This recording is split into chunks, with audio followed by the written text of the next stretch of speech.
Eva, você citou uma possibilidade que não existe. Como não gostar da sua música? Impossível. Muito obrigada pela beleza e pela vibração que você nos trouxe. Muito obrigada.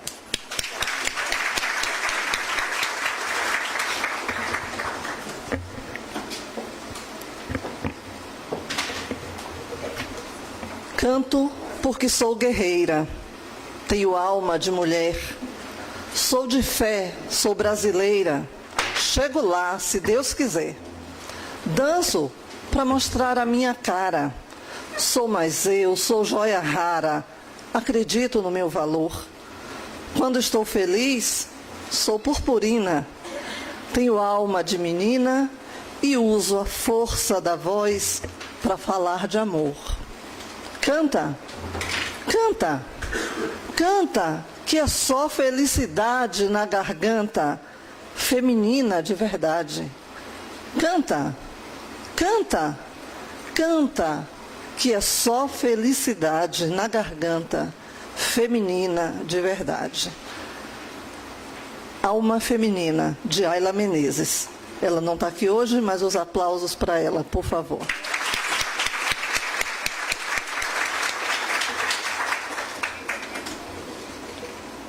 A nossa 22ª Semana Espírita, cujo tema central é o ser espiritual e a alegria de viver, faz parte da pauta comemorativa dos 25 anos de nossa instituição.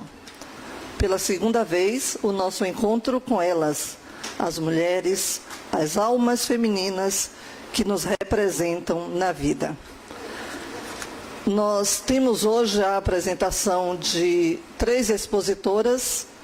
Uma delas está a caminho, vai chegar aqui, e nós vamos dar continuidade e pedimos que subam juntas, recebendo os nossos aplausos, Isabel Guimarães e Mônica de Aguiar, por favor.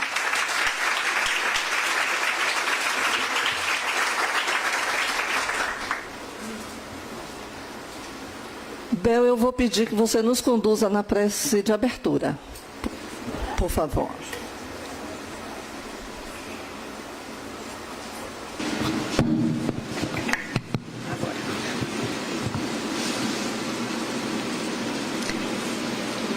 Vamos fechar os nossos olhos por alguns instantes, fechando os olhos do corpo para que se abram os olhos da alma. A vida é apenas um instante entre uma inspiração e uma expiração. E cada momento, cada segundo é especial e único. Que neste momento possamos sentir o quanto somos especiais e que possamos nos conectar à energia amorosa dos espíritos amigos aqui presentes. Que a luz do Mestre Jesus envolva cada um e a todos nós, fazendo com que essa noite, cada segundo, seja especial. Derrama, Mestre querido, tuas bênçãos de paz, de serenidade e de equilíbrio, para que possamos sair daqui com os corações repletos de alegria. Que a alegria do Mestre Jesus faça morada em nossos corações, hoje e sempre.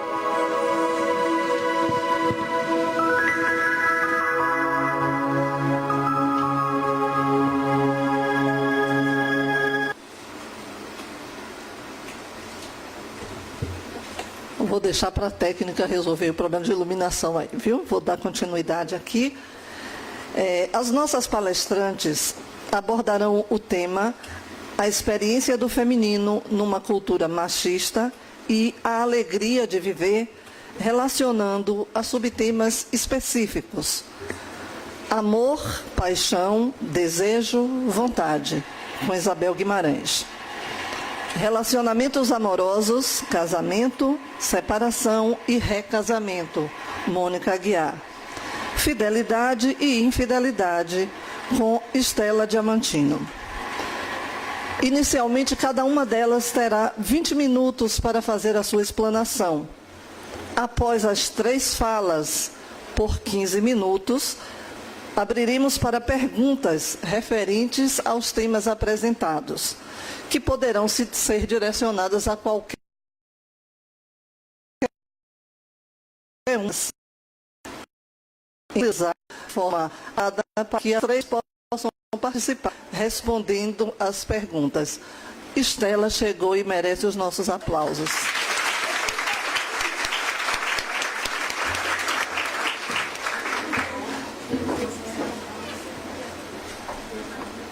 Nós vamos começar com Isabel e eu quero carinhosamente dizer a vocês que quando eu me aproximar por aqui, não é uma indelicadeza, é uma necessidade mesmo de sinalizar que o tempo está chegando. Então, passamos a palavra agora para Isabel, abordando amor, paixão, desejo, vontade. Quer vir para cá? Pode vir aqui.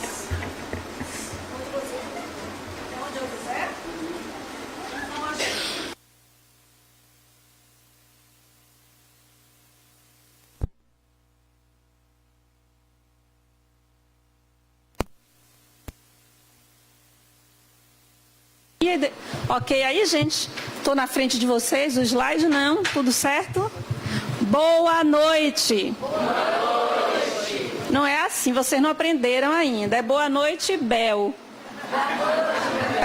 Boa noite, pessoal. Boa noite, Bel. Agora, muito obrigada. Para mim é sempre uma felicidade estar aqui, mas eu não vou ficar com muito blá, blá, blá, não, porque só me deram 20 minutos para falar. E isso, para mim, realmente é um dos maiores sacrifícios, assim, um esforço muito grande. Então, eu vou direto ao ponto, que é para ver se eu consigo trazer tudo que eu coloquei aí nesses slides para compartilhar com vocês. Parabenizando a casa pela escolha do tema em tempos tão, diria, sombrios. Escolher como tema algo que nos remete à alegria é coragem e é querer se contrapor a uma hegemonia de um sentimento de pesar, de tristeza. Então, que bom que nessa Semana Espírita se escolheu a alegria de viver, porque nós estamos precisando muito nos conectarmos à alegria. E mulher é alegria, gente, sinônimo de alegria. Vocês já viram mulheres se encontrando no shopping como é? A gente toma até um susto, porque a gente está assim distraído, daqui a pouco você pensa que aconteceu alguma coisa, amiga! E aí se abraçam, não é? De todas as idades, as mais velhas, as mais jovens. Então, a mulher tem uma alegria natural e que a gente precisa estar dialogando sobre isso e reforçando isso, porque o mundo, neste momento, está precisando muito da energia feminina. Então, parabenizando também pela escolha desse subtema dentro, né, da temática geral, que é a questão da mulher, do machismo e desse enfrentamento que nós precisamos fazer, precisamos dar conta disso, precisamos falar sobre isso. E falar sobre isso significa dar conta. Já deixo logo o meu protesto, não a casa, viu, gente? Pelo amor de Deus, não saiam por aí fazendo fuxico, não, mesmo fraterno. Em relação ao movimento espírita e a pouca participação feminina e o pouco espaço que é dado para as mulheres, eu venho dizendo isso e defendendo essa bandeira. Às vezes a gente precisa enfiar o pé na porta e apanhar o microfone para ter espaço para falar. Porque as mulheres fazem as casas espíritas, mas não dirigem, em sua maioria, as casas espíritas e não estão presentes nos principais eventos espíritas. São poucas. A gente conta, eu faço essa estatística, viu? Todo cartaz que eu vejo, 1, 2, 3, 4, vou contar. Então, estamos muito bem representadas, muitíssimos. Mulheres fantásticas, as que conseguem, as que vão lá, apanham o microfone. Então, por favor, meninas, lobas, lobinhas, lobonas, de qualquer idade, por favor, ocupem os espaços. Não fiquem esperando que os homens a convidem e botem um tapete vermelho, porque eles não vão fazer isso. Então, ocupem os espaços. Se tiver um microfone, corra, apanhe e fale. Tá? Então, a experiência do feminino numa cultura, vamos começar, pessoal, que o meu tempo já está rodando aqui. Como solucionar a equação das emoções e sentimentos? Eu fiz essa barafunda aí para dizer que não há como, na vida real, na vida cotidiana e nas experiências que nós vivemos, separar as coisas. Nós podemos didaticamente falar, conceituar amor, desejo, paixão, vontade, podemos conceituar. Mas na vida real e na vida prática, isso se mistura. Essas coisas, esses conceitos teóricos que são extremamente importantes, conceitos filosóficos, psicológicos, a respeito desta equação de emoções e sentimentos são muito válidos. Mas como resolver esta equação na vida, quando nós estamos vivendo as experiências? Em que momento você consegue fazer a distinção entre amor e paixão, entre desejo e vontade? Então vamos refletir um pouco hoje sobre isso. Pode passar o próximo, por favor.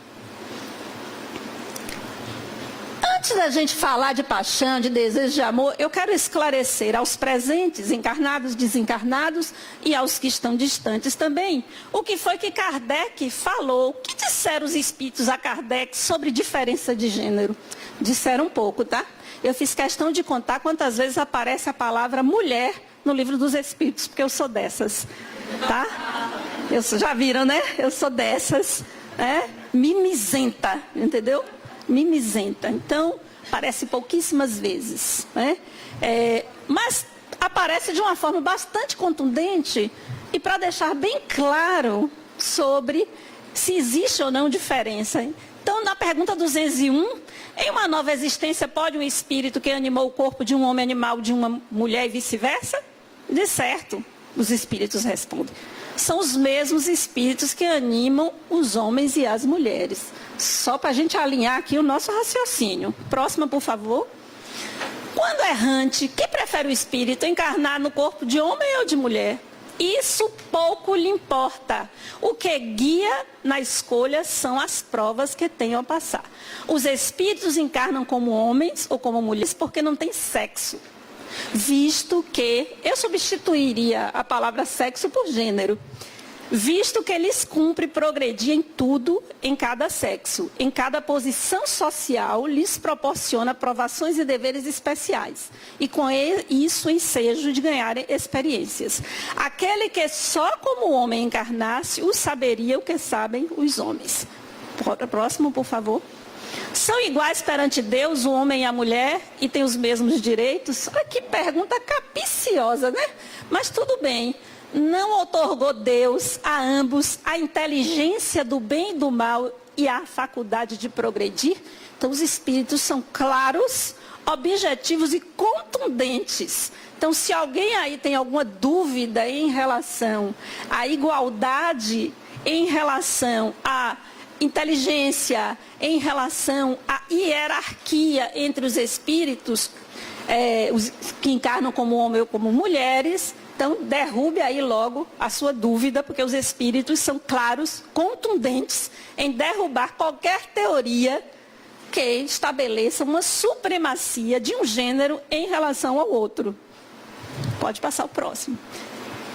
E esse é, para mim, um dos principais e que vai permear a nossa conversa hoje. A pergunta também é capiciosa. Olha como é que Kardec pergunta, mas nós temos que respeitar o tempo, a época, o lugar, né? Então, eu fiquei assim meio estremecida com Kardec, mas depois eu entendi, porque a gente tem que contextualizar as coisas. Isso é muito importante. Para que possamos ser justos e compreendermos, nós temos que contextualizar as coisas no tempo e no lugar, para que a gente possa, de fato, atualizar as coisas. De onde provém a inferioridade moral da mulher em certos países? Do predomínio injusto e cruel que sobre ela assumiu o homem. É resultado das instituições sociais e do abuso da força sobre a fraqueza. Ouçam aí, viu, meninos, para vocês. Entre homens moralmente pouco adiantados, a força faz o direito.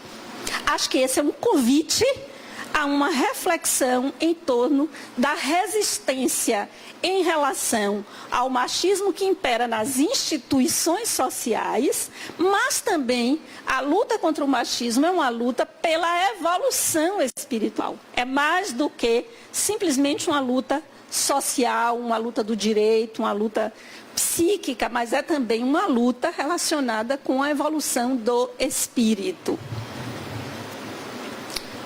Aí, para acabar assim, né? Deus criou o homem, está lá na Gênesis. Está bem assim, ó, Deus então criou o homem, a sua imagem, e o criou à imagem de Deus. E o criou macho e fêmea. Ou seja, não há diferença entre homens e mulheres.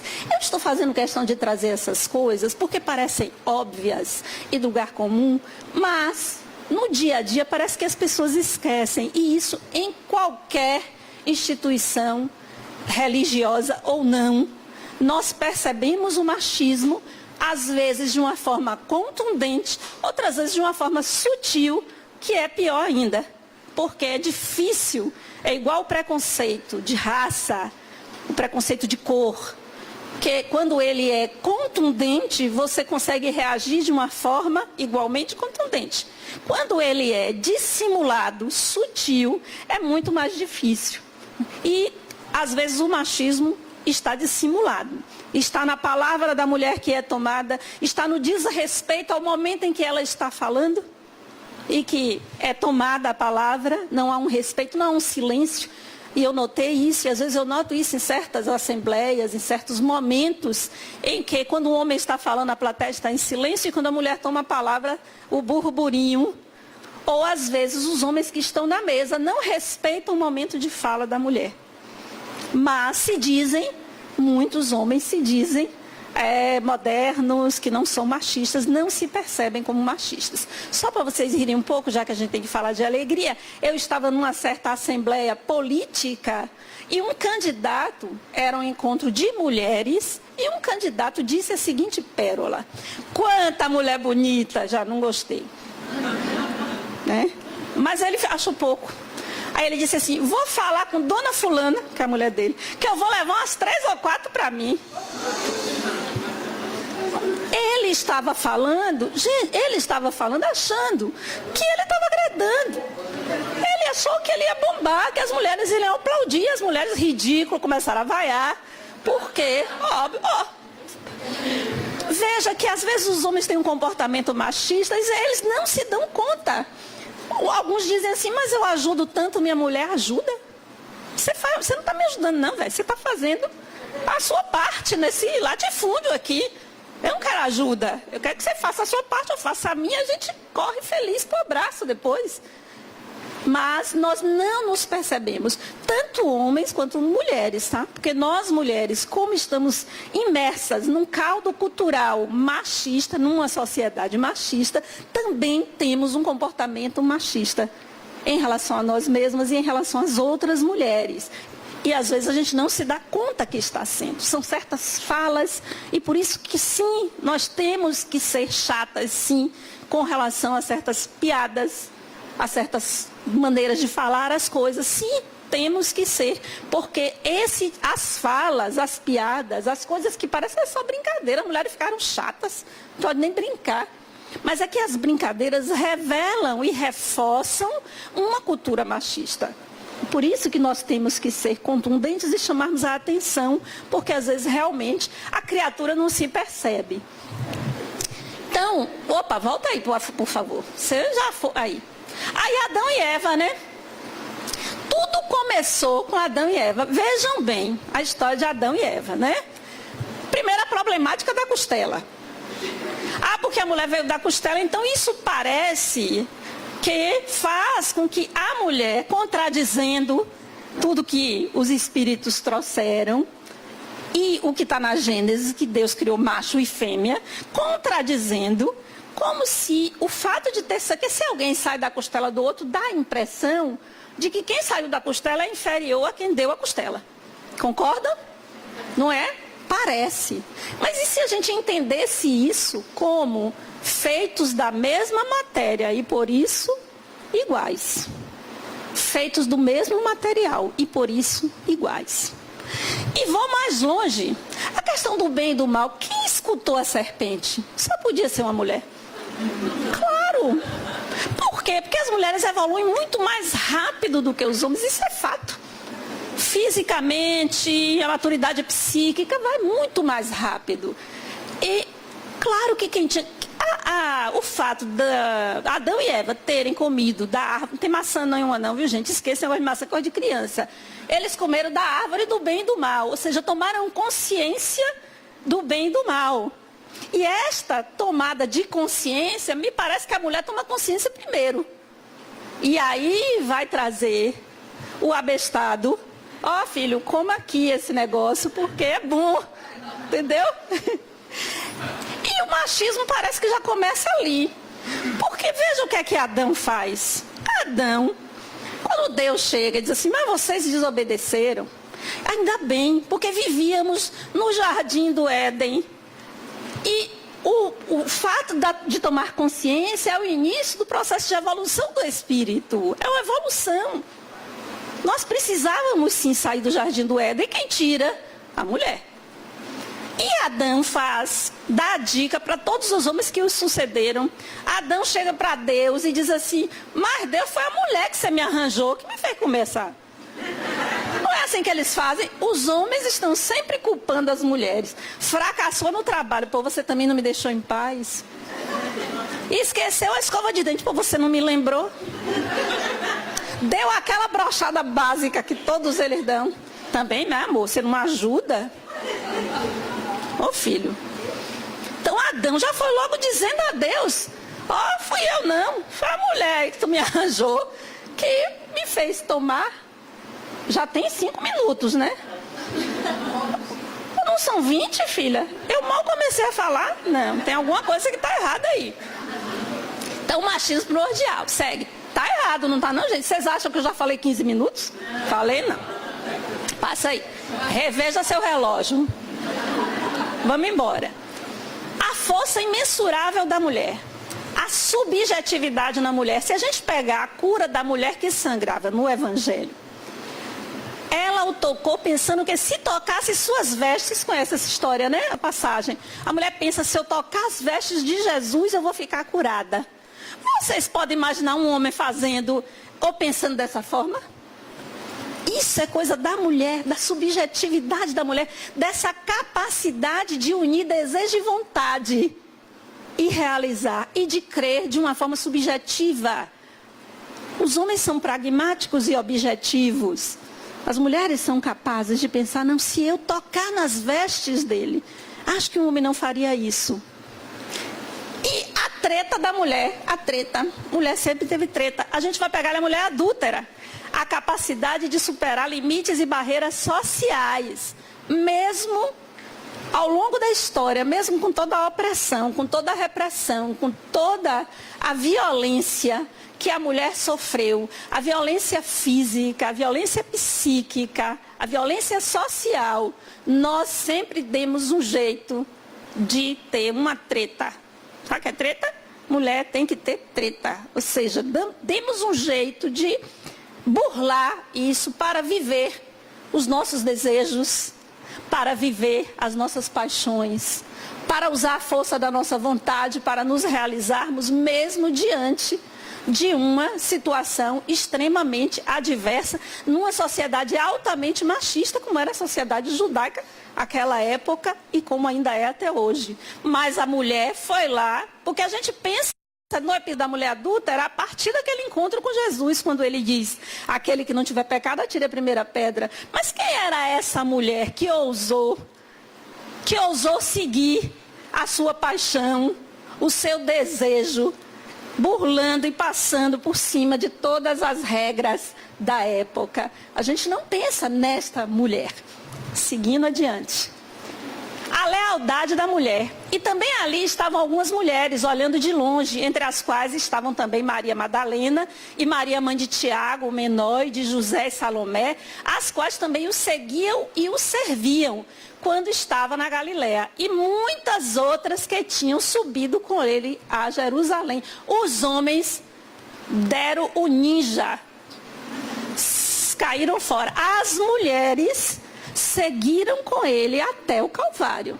A lealdade da mulher. Quando uma mulher ama, saia de baixo, porque é para sempre. Próximo. A sabedoria da mulher. A mulher cananeia, sim, Senhor, mas também os cachorrinhos comem das migalhas que caem na mesa dos seus senhores. Essa mulher, ela deu um azar em Jesus, porque ela pede que a filha dela está endemoniada, e ela vai, Senhor, cure minha filha. E ele diz, eu vim para as ovelhas perdidas de Israel. E sabe que os judeus tinham inimizade com alguns povos e que não se podia misturar. E aí ela dá a resposta para ele. Ela diz assim, mas até mesmo os cachorrinhos comem das migalhas dos seus senhores, dos seus donos. E aí ele disse, mulher, grande é a tua fé. Ele aí já, deu a volta, porque de fato, ela foi uma lição a ele. Ela deu uma lição. E ele aí reverteu e foi lá e tirou o demônio da filha dela. Então, a mulher uniu o amor de mãe à sua vontade. Próximo. E Marta e Maria. Vamos lá. Pode passar. Todo mundo conhece a história de Marta e Maria, né? Marta e Maria, Jesus está na casa dela e Jesus diz, Marta, você se preocupa e anda agitada com muitas coisas, porém, só uma coisa é necessária. E Maria escolheu a melhor parte. Pode passar. Porque enquanto Marta está correndo para lá e para cá, fazendo as coisas, Maria está aos pés de Jesus, contemplando. Então, Marta é o self, Maria é o ego. Essa passagem, ela traz a diferença entre as várias faces da mulher. As várias faces. Então, quantas de nós temos Marta e Maria dentro de nós? Quantas de nós temos que nos dividir entre o contemplar, o orar, o vigiar e as diversas atividades que nós temos que fazer? Correr para lá, segurar o menino, ouvir não sei quem, conversar com a mãe, ligar para a amiga que está se separando, cuidar da outra. Não é assim que nós fazemos todo esse movimento. Então, Marta e Maria, para mim, são símbolos das várias faces da mulher. Próximo. E Maria Madalena, quando uma mulher ama, Maria Madalena, aquela que conseguiu vencer a si mesma e muito amar. Madalena, que erradamente o Papa, um dos papas, eu esqueci o nome dele agora, ele resolveu dizer que ela era prostituta. Madalena era uma mulher rica, bonita e que foi tocada por Jesus e que o seguiu e era uma das discípulas dele. Né? E ela conseguiu superar toda aquela vida voltada para o ego, voltada para as coisas materiais. E a palavra de Jesus tocou fundo no coração dela e ela conseguiu transcender tudo isso e muito amar e ficar com ele a vida inteira e terminar a vida entre os leprosos, cuidando dos leprosos que vieram atrás de Jesus e Jesus já não estava mais entre nós. Pode passar o próximo? Já estou acabando. Então eu volto. Como solucionar? Né? Então qual é a diferença entre vontade e desejo? Vontade é da razão. O desejo, você não controla. Desejo não é controlável. O desejo, ele vem, ele surge. O que faz a diferença? E Kant, o filósofo, disse que a liberdade é fazer o contrário do desejo. A liberdade é você contrariar o desejo. Porque o desejo é uma emoção. O desejo vem das nossas emoções e nós não temos controle sobre as nossas emoções. Precisamos transformar a emoção em sentimento e decidir o que fazer com esse sentimento. Então é preciso fazer a diferença. A paixão também é uma emoção, porque paixão é um surto, viu, gente? Vocês estão apaixonados, desculpa aí desfazer a alegria dos apaixonados, mas paixão é um surto. Se você contar para um psiquiatra os sintomas de uma paixão, ele me dá um tarja preta na hora, sem dizer que está apaixonado.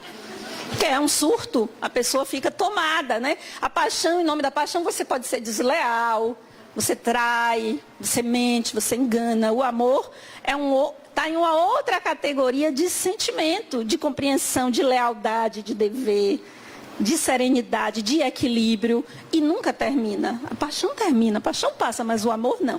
Próximo, já estou no fim.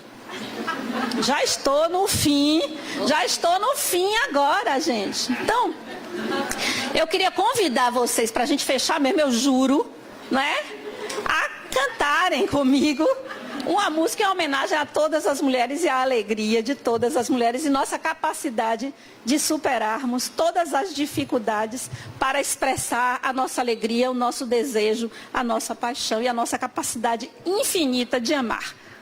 Vamos lá, meu povo? Levanta. Você já...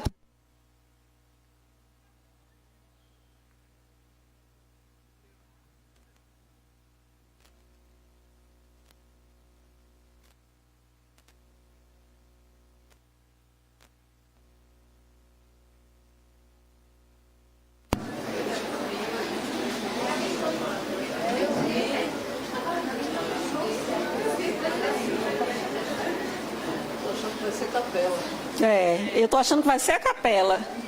Deus é mais. Eles colocaram aqui mais cedo. O microfone tá fechado, meu povo. Volta aí agora pra gente começar do começo.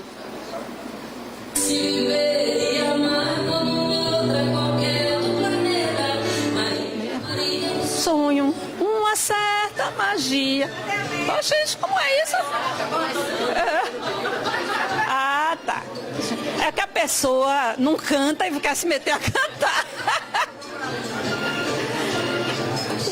Maria é um dom, uma certa magia, uma força que nos alerta.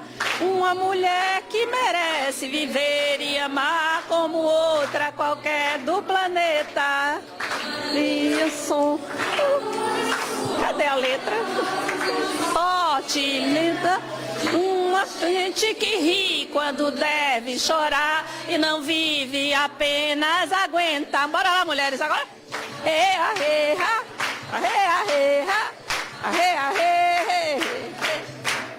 Gente que ri quando deve chorar e não vive, apenas... Eu quero ouvir a voz das mulheres aí.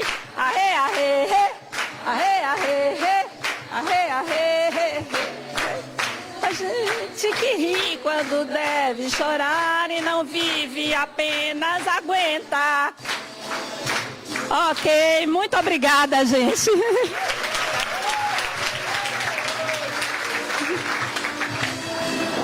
Antes que a Dilene não me chame mais.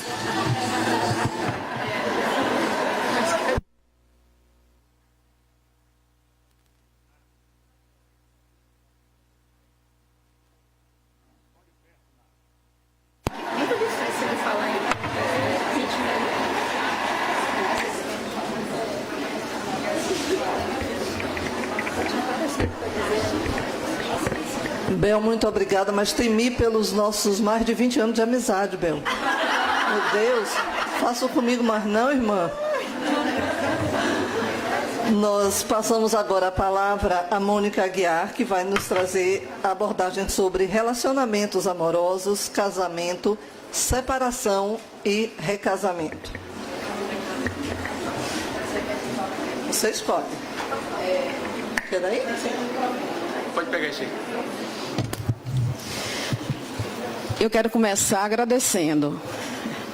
E agradecer é sempre um prazer muito grande.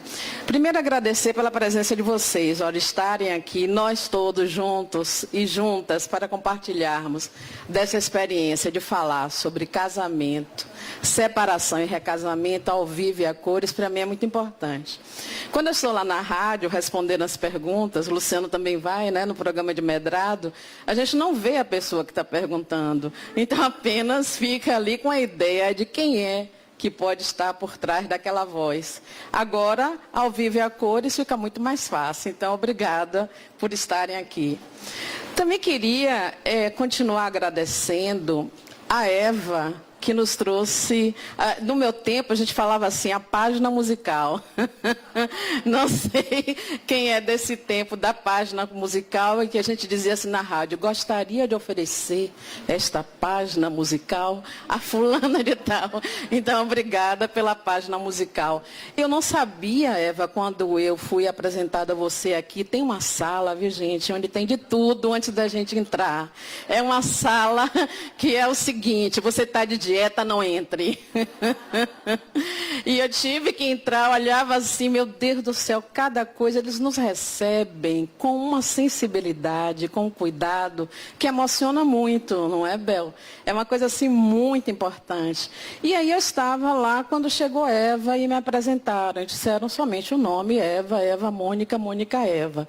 Quando ela começou a cantar aqui, eu fui saber que ela faz parte do grupo Confraria da Música.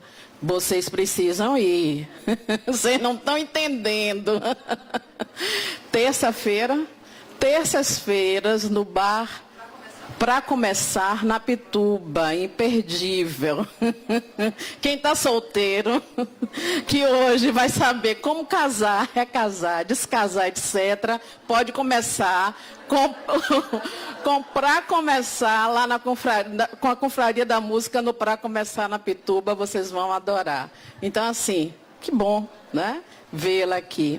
Queria também agradecer porque eu estive no ano passado com Bel, né? 24º ano, e aí foi também um tema muito semelhante, mas com outras cores, outras tonalidades, e hoje ouvi Bel, a gente estava ali falando, gente, é realmente um desafio falar em 20 minutos, deixa eu olhar logo ali, rabo de olho que ninguém veja, para controlar. E é realmente um desafio, mas obrigado, Bel, por ter trazido os seus ensinamentos. Estela, tadinha, a gente estava aqui preocupada. Eu não disse não, viu? Mas eu fiquei preocupada que pudesse ter acontecido alguma coisa mais séria. Fui parar lá pelo Brasil, depois da Paris, e não chegava na São Paulo. Estão vendo aí? Estão vendo aí o sacrifício, o esforço, e está aqui.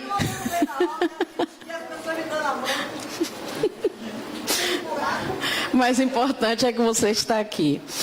E por último, agradecer ao pessoal que faz esse centro. Vejam, eu não conheço a todos. Eu fui recepcionada por uma comissão lá na frente. Eu não sei o nome de todas as pessoas, mas eu sei que Luciano é o presidente, eu sei que tem a Edilene, eu sei que tem Júlio que está ali atrás, eu sei que tem Bo, são pessoas que eu posso falar dos nomes, mas eu queria pedir autorização a todos vocês que fazem esse centro funcionar há 25 anos, com tanto afeto, com tanto amor, com tanto desprendimento, com tamanha entrega, para fazer um agradecimento especial à Verônica. Ô, Verônica, gente, vocês não sabem como é difícil montar uma semana espírita. Você sabe quando eles convidam a gente? Para este ano, 2019, ela me convidou em 2002, não foi mais ou menos? É muito tempo antes. Eles começam a pensar nessas atividades, sei lá, em março? Mais ou menos em março, ou seja, vai ter aí o carnaval, né? Não que a gente dance carnaval por não, a gente não tem nada a ver com isso, mas vai ter aí o carnaval, depois já começa a pensar na Semana Espírita de 2020, então há algum tempo ela já me convidou. E aí a gente ficava trocando ideias, qual é o tema? O que é que a gente vai falar? Vamos falar sobre traição? Vamos falar sobre... Né? A gente fica... E eu digo assim, olha, eu vou fazer o seguinte, eu vou pensar um tema daqueles que lá no programa da Mais Ibope, quando a gente começa a falar, as perguntas não param. E aí nós resolvemos casamento, separação e recasamento como tema de hoje. É claro que em 20 minutos, que já não são mais 20, fica difícil falar tudo o que a gente gostaria de dizer. E por isso eu vou pensar a palestra de Bel, quando ela falava sobre a pergunta lá do Livro dos Espíritos, que falava sobre a inferioridade moral das mulheres e que ela disse assim, com muita propriedade, olha gente, talvez absolvendo Kardec, quem somos nós, né? Para absolvê-lo, mas enfim, vamos lá. Então, absolvendo ele, porque diz, olha, essa pergunta, ela é de uma época, de uma sociedade, de outro padrão, e é talvez aí que esteja exatamente a chave do sucesso dos nossos relacionamentos amorosos. Por quê? Eu nem vou dizer que eu sou desse tempo, embora eu já hoje confesse a idade. Antigamente eu dizia nas palestras para as pessoas, dizia assim, podem fazer a pergunta que vocês quiserem, só não pode perguntar a idade. Acabou, essa fase passou. Hoje eu já digo, tenho 60 anos e um tempo houve em que, quando a mulher se casava, ela recebia um livro. E esse livro, o título era mais ou menos assim, Guia para a Esposa Perfeita. Olha que maravilha! Então, para você ser a esposa perfeita e para que seu casamento tivesse sucesso, você tinha uma receita, gente. Bastava seguir a receita e dava tudo certo. Como é que dava certo? Quando seu marido chegar, o aguarde na porta, com o chinelo preparado, para que ele tire os sapatos e já entre de chinelo. Pegue o paletó dele e guarde. Isso você tinha lá antes, né? Você tem que estar perfumada, tomada banho, escambau a 14h15. Mas aí você tira o paletó dele, guarda, espera já com a comida quente no quarto para que ele possa saborear a refeição que você terá feito, a tempo de saber o horário que ele chega e a comida estar quente. Pronto. Era uma maravilha. Aí era fácil ser a esposa perfeita. Tinha uma regra. E aí os casamentos iam andando daquele jeito, da regra, da receita. Hoje me perguntam, Mônica, qual é a receita para o casamento perfeito? A pergunta não é bem essa, mas é mais ou menos assim. O que é que eu faço? Meu casamento está acabando, eu não sei o que fazer. No fundo, você está querendo o quê? Mônica, qual é a receita? E a gente não tem mais o manual da mulher perfeita, da esposa perfeita para entregar. Quando chegam no consultório, eu não posso dizer aqui, ó, está aqui o manual, vá lá, siga essa receita que seu casamento vai dar certo. Acabou isso. E por que acabou isso? Porque, na verdade, acabou, ou pelo menos a gente pensa que acabou, porque ainda tem algum resquício, a relação que se estabelecia pelo critério do poder. Manda quem pode, obedece quem tem juízo. O homem mandava, a mulher obedecia. E era perfeito. E tinham pessoas que diziam assim, não, o casamento só é bom quando o homem gosta mais da mulher do que a mulher do homem. Receita de novo. Nenhuma dessas receitas, entre aspas, vai valer para o seu casamento, para o meu casamento, para o de Bel, para o de Luciano, para o de Évado, para ninguém. Seja casamento hétero, seja casamento homossexual, não tem receita. E por que acabou o tempo da receita? Porque a relação já não é mais uma relação de poder. Não é mais uma relação de hierarquia, em que um manda e o outro obedece. Agora, a gente tem que construir a relação possível com uma outra base. E a base é a alteridade. A base é o amor. A base é você poder se colocar no lugar do outro. A base é a troca. E como é que a gente vai saber se isso está acontecendo na nossa relação? A partir do momento em que vai dando os curtos-circuitos e você vai consertando.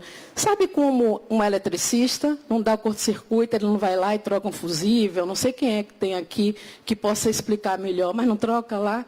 E aí funciona de novo, e aí passa a corrente de novo. Essa corrente do amor é que tem que estar sempre fluida. E não a corrente da hierarquia. Ah, Mônica, tá, beleza, pronto, pode ir embora, entendi tudo, só isso. Muito fácil. Fácil, hein?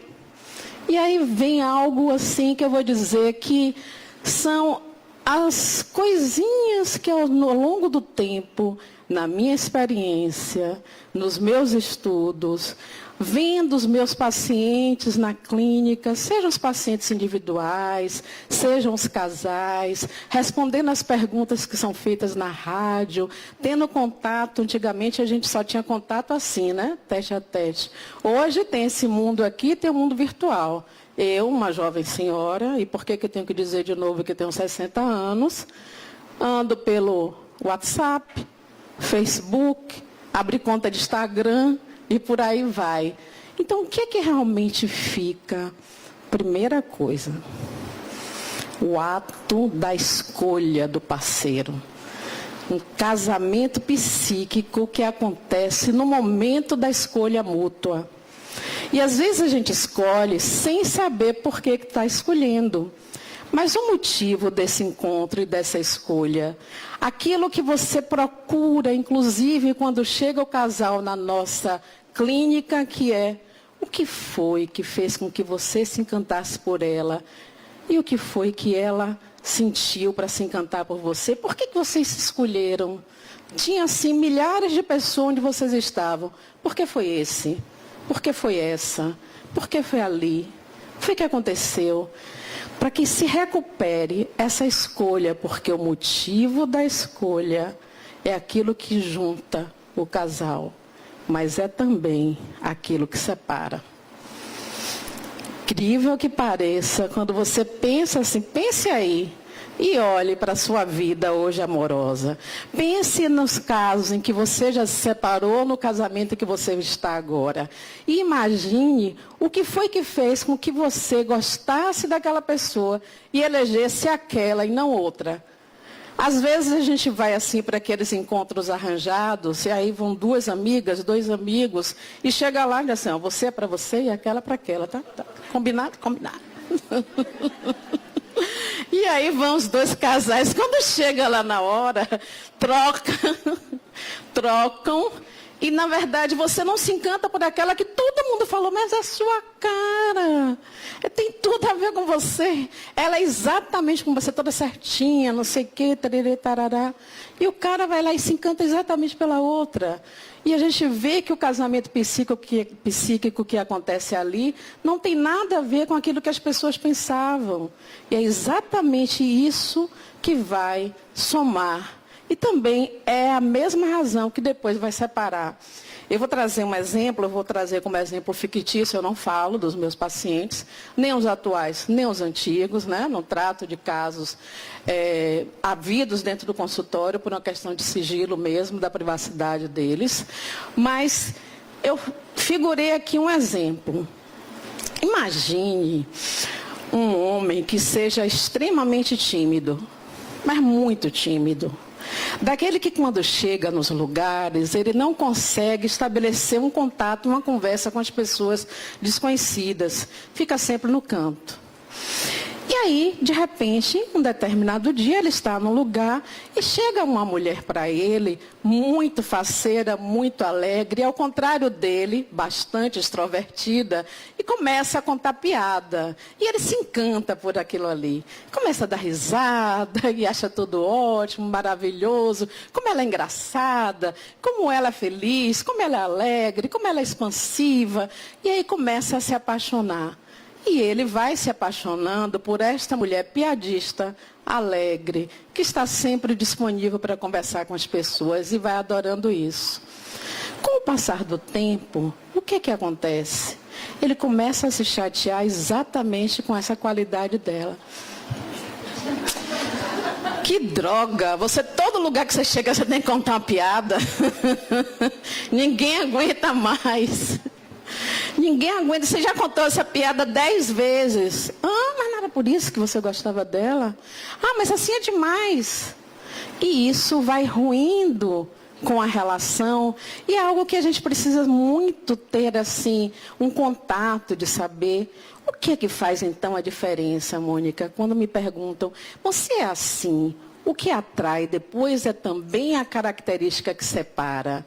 O que é que realmente eu posso fazer para estar no lugar que é do casamento?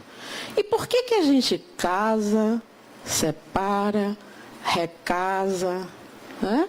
Está sempre assim, nessa busca, aquele não está bom. Hoje a gente ontem me falaram de um caso, de um jovem casal, isso até é muito interessante, que atualmente não chega na clínica somente o casal cujo casamento já está esfacelado e vai ali porque acha que não tem mais solução e quer realmente ver se é caso de separar ou não. Chega na clínica casal jovem, que ainda não mora junto, que ainda não casou, que ainda nem sabe se vai e que tem pouco tempo de relação, mas não sabem como se relacionar. Gente, pessoas muito jovens e que a gente fica assim, olhando, o que está faltando aí? O que falta nessas pessoas? O caso que me contaram ontem, o casamento foi feito com pompas e circunstâncias. Pense aí na coisa bem, né? Uma festa maravilhosa, muita comida, muita bebida, muito dinheiro gasto, etc. 2 meses depois, eles estavam separados. 2 meses depois.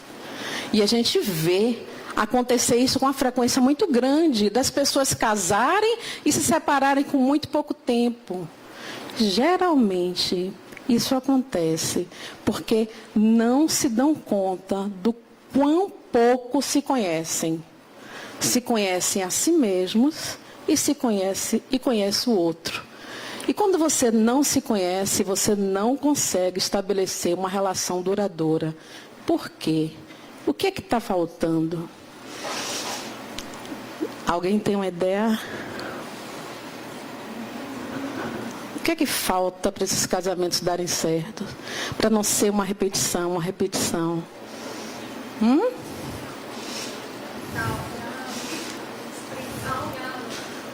Falta o quê? Diálogo. Importante. Respeito. Tolerância, amor. Tudo isso que vocês estão dizendo, realmente a gente pode colocar. Mas o que a gente vê, que na verdade a grande falta é da empatia, a grande ausência é da intimidade. Olhe, os casais hoje estão dividindo contas. Até saindo para fazer programas em conjunto. Mas eles não têm o contato com a experiência. Pode até chegar em casa e dizer assim, como foi seu dia hoje? Meu dia foi assim, assim, assim, assim, assado. O outro, mesmo que perguntou, não está mais nem ouvindo. É só para dizer que se interessou. Mas não pergunta, por exemplo, como foi seu dia hoje? Puxa, hoje eu tive um dia de cão no trabalho, porque minha chefa me gritou da hora que eu cheguei à hora que eu saí. Esse é o fato. Faltou a pergunta seguinte. Qual é a pergunta seguinte?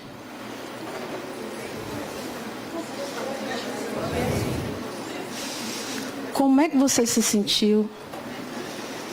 Como é que você está se sentindo? Como é que é isso para você?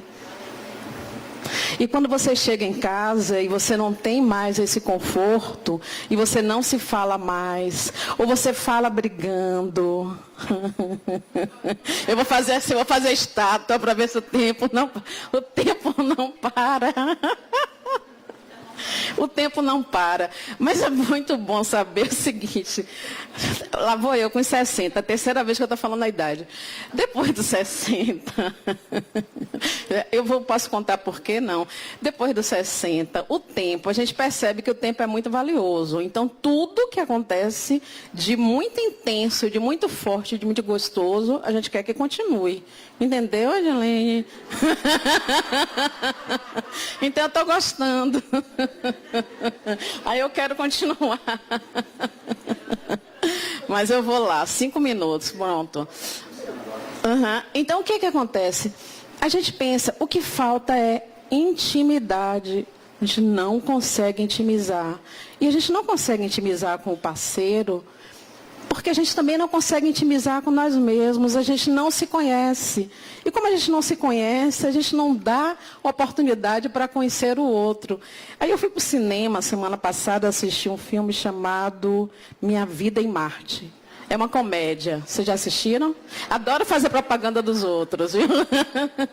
Minha Vida em Marte é maravilhoso. Quem não foi ainda, vá, correndo. E assim, é muito interessante porque Paulo Gustavo, que é comediante e tal, com Mônica Martelli, eles fazem um casal de amigos, né? E o filme começa mostrando o desgaste da relação, do casamento dela com aquele menino maravilhoso. Marcos Palmeira, maravilhoso. Tudo de bom. No tempo que ele namorava com Ana Paula Arósio, lembram disso? Século passado, eu fui a uma peça de teatro em São Paulo com os dois, e o final da peça, ele aparecia nu. Então eu sei dizer que ele é maravilhoso. Ainda que a distância.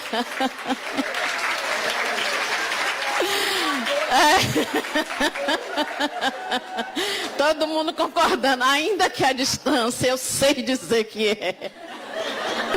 Então, os dois estão lá, né, maravilhosos, os dois na cama lá, o casamento acabado, e ela se espremendo para que ele não a procure. Vocês assistiram essa cena, lembram disso? E aí ela pensa alto, a gente sabe o que é que ela está pensando. Ai, meu Deus, tomara que ele não queira nada hoje. Porque não tem mais nem desculpa para dar. Não pode ser mais dor de cabeça, não pode ser mais, sei lá, milhares de desculpas que já deu. Então a gente dá risada porque se vê na tela. Mas na verdade o que acontece é que ali é um retrato de uma falência da vivência ou do vínculo corporal. Olha quando a gente não quer mais e não aguenta mais o tato do outro, é porque alguma coisa vai muito mal. E não vai mal porque é o sexo que vai mal também. Porque muitas vezes a gente faz sexo, a mulher finge orgasmo. Homens, vocês não sabem disso, mas a mulher finge orgasmo de manhã, de tarde, de noite. E depois de madrugada, mais um pouquinho para... Deu, acabou. Rapaz do céu. E ela faz isso no filme. E aí vão se distanciando, porque na verdade, ao invés de dizer assim para ele, amor, olha, hoje eu não gozei, vamos tentar de outra forma, ou vamos tentar diferente, ou até se não disser, mas ela mesma tentar mostrar que quer uma coisa diferente, porque a vinculação do corpo, o sexo, também é muito importante. Quando a gente está lá, terminando, quando a gente está lá estudando terapia de casal, a gente faz uma formação aí, 2 anos eu fiz a formação em São Paulo, estudava, a gente aprende um pilar do casamento. Qual é o pilar do casamento? São 3 pontas. A primeira ponta é o amor, é o afeto, é o apego. Às vezes é a amante que chega no consultório e diz assim, eu não entendo porque ele não larga dela. Ele disse que não tem mais nada com ela, não dorme mais com ela, não tem mais projeto nenhum com ela, por que não larga? Tem esse afeto, essa ligação, esse apego que é a coisa mais difícil de cortar. Segundo lugar, os planos em comum. Tendo planos em comum, significa que o casamento ainda tem por onde ir. Às vezes a gente pergunta assim, qual o projeto que vocês têm juntos? Como assim? O que é projeto? O que é juntos? O que come, o que bebe? Vem de onde? E a terceira coisa é o sexo. Então eu queria deixar para vocês dito o seguinte, olha, receita não tem, mas eu sei qual é o caminho. O caminho é o amor, a alteridade, o encontro, o diálogo, mas principalmente a intimidade. Muito obrigada.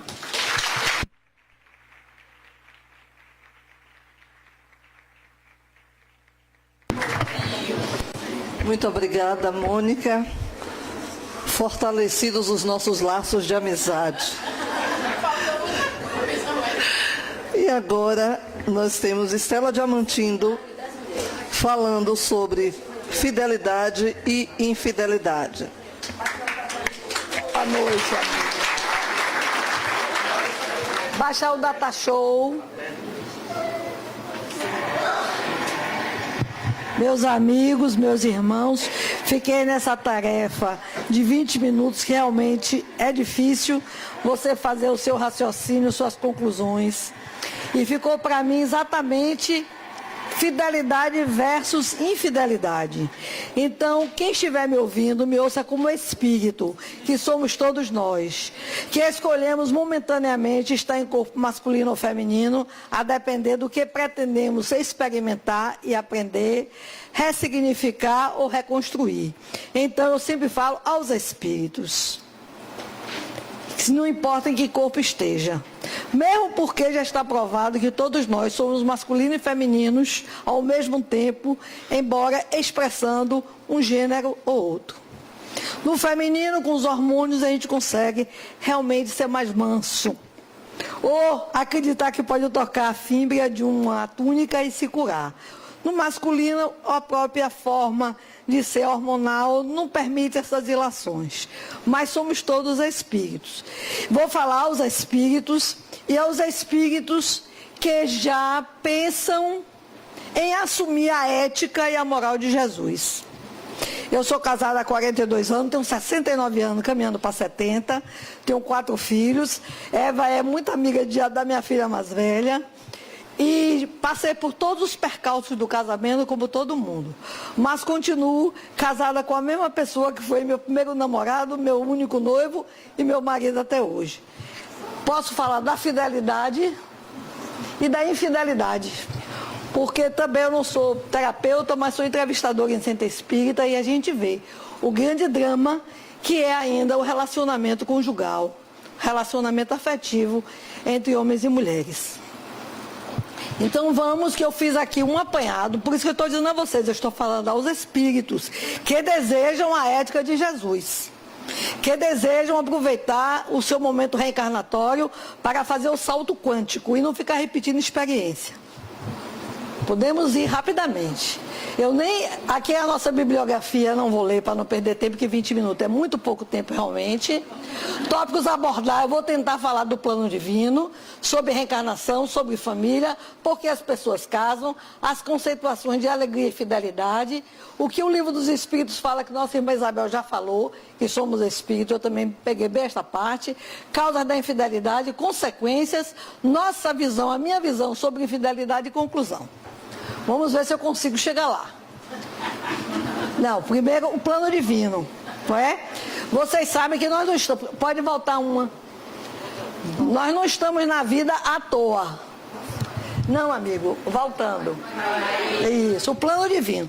Deus nos criou, todos nós, simples e ignorantes, com um destino que é a felicidade. A felicidade vem da nossa planificação, da nossa potencialização, onde a reencarnação é uma experiência de cada vez que vai nos permitir adquirir a experiência, a maturidade, ver o que é o bem, o que é o mal, onde eu posso ir, onde eu não posso ir. Então, nós não estamos na vida em converscote nem em piquenique. Nós estamos na vida para fazer a nossa grande descoberta de si mesmo através do outro, onde o outro é o meu eu projetado. É através dele, observando ele, que eu sei quem eu sou. Então esse é o plano de Deus para todos nós. A lei de Deus está escrita em nós mesmos. Quando nós erramos, nós criamos um lixo psíquico. E esse lixo psíquico precisa sair. E ele só sai quando eu faço um movimento contrário àquilo que o causou. Então, como são homens e mulheres trocando de posição em cada encarnação para experimentar, muitas ocorrências que hoje nós vivemos se devem a atos que praticamos, não nos demos bem, a própria consciência nos pede uma reparação ou um reaprendizado e nós vamos criar circunstâncias para viver e limpar aquela ação. Podemos ir. E agora lembramos que Deus dirige o universo com a lei de amor e a lei de liberdade, onde cada um usa o seu livre-arbítrio ao seu bel prazer. Você tem um plano de ser perfeito, mas o tempo que você vai levar, os caminhos que você vai usar, Deus deixa por sua conta. Quando você escolhe caminhos tortuosos, fora da proposta de Jesus, de amar ao outro como a si mesmo, não faça ao outro aquilo que você não quer que o outro lhe faça, você cria um antissistema e às vezes você demora muito para voltar para o sistema. E aí a encarnação se torna uma coisa dolorosa. Se eu consigo caminhar no trabalho, na dor, mas em mais ou menos numa faixa de linha da lei, eu só tenho um trabalho, mas não tenho muito desaires, muitas inconsequências, muitos sofrimentos. E aí é a escolha de cada um. O fato é que um dia todo mundo vai ter que ser feliz, um dia todo mundo vai ter que ser perfeito. Porque a felicidade vai vir de um estado de perfeição, que é uma união de você mesmo com você e com o divino. Podemos ir para os objetivos da reencarnação, não é? Que a reencarnação, quem é espírita sabe, que é um dos postulados da doutrina espírita, é a volta do mesmo ser espiritual em vários corpos até ele atingir a sua meta objetiva, que é a perfeição. Ela é a segunda letra do alfabeto divino, depois do amor, porque é através da reencarnação que eu posso sempre aprender e consertar as minhas dificuldades, meus erros, meus equívocos. E aprender e ser feliz um dia. Podemos ir. A reencarnação é um dispositivo do plano divino e funciona como uma terapêutica, um tratamento, uma oportunidade renovada de recomeço e expurgo do lixo psíquico. Propicia o esquecimento do passado, porque o sistema nervoso é outro, não é? Abafando lembranças dolorosas e dificuldades e repetição de velhos padrões e equívocos. Então, quem está no masculino, que já foi machista, está numa bela oportunidade hoje no Brasil, no país ocidental, para modificar a sua forma de se achar que é maior, melhor. E todos somos igualmente possíveis de perfeição. Então não tem ninguém melhor do que ninguém. Alguns caminham à frente porque foram mais dedicados. Outros ainda preferem o estado que estão, mas não tem ninguém melhor nem pior. Podemos ir. O objetivo da reencarnação é o aperfeiçoamento progressivo da humanidade, reajustamento de faltas passadas, ressignificação dos relacionamentos conflituosos ou mal resolvidos e oportunidade para viver novas experiências. Algumas pessoas acham a reencarnação dolorosa porque você está repetindo velhos equívocos, velhos padrões, velhas experiências, vai ficando chato, igual o menino que perde ano todo dia. Repete terceiro ano 3 vezes, faz 7 vezes vestibular e não consegue passar. Então fica difícil. Mas todos nós estamos aqui para melhorar os nossos relacionamentos. Então a gente troca de posição. O avô hoje pode ser o marido um dia pode ser o tio, mas as mesmas pessoas ficam reencarnando no mesmo ciclo até se resolverem na afetividade, no respeito, na alteridade. Podemos ir, irmão. Então, a lei de amor promove o retorno do espírito ao plano físico e o reencontro familiar para o reajuste e consequente libertação das amarras do passado, propiciando a evolução. É para isso que nós estamos aqui. Podemos ir. Sobre família, que o homem é um ser social, todo mundo já sabe, é a célula máter. Tudo sai da família, todos os políticos que a gente não gosta, todos os terapeutas, todos os profissionais de todo ramo saíram de uma família. A gente tem que ter até cuidado com essa história do homem machista que foi criado por uma mulher. São as mães que educam seus filhos. E eu tenho uma parenta minha que ela teve 3 filhos, duas mulheres e um homem, e ela ensinava igualmente ao menino a fazer um bolo, a cozinhar, e o marido fazia chicana do filho. Você está deixando sua mãe lhe fazer de mariquinhas? Porque a mãe dele não disse a ele, ela estava tentando botar o filho em igualdade de condição e o marido não conseguia compreender. Depois se deu muito mal, mas não interessa a história dele aqui. Então somos nós, mulheres, não é? Somos nós, mulheres, que criamos nossos filhos. Então a gente que tem que dizer ao nosso filho que não é feio cozinhar, ele não é melhor, ele não é pior, ele é igual. Com funções às vezes diferentes.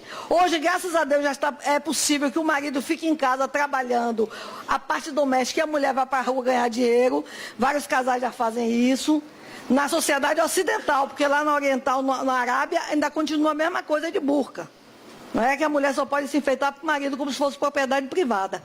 Mas a gente vai trabalhar para um dia poder todos nós compreendermos essa igualdade de direito, de possibilidade e de força. Tanta mulher dirigindo o caminhão UF6, né, e trocando aqueles pneus enormes. Já mudou. Não é uma questão de força física, é de força cerebral. Podemos ir também.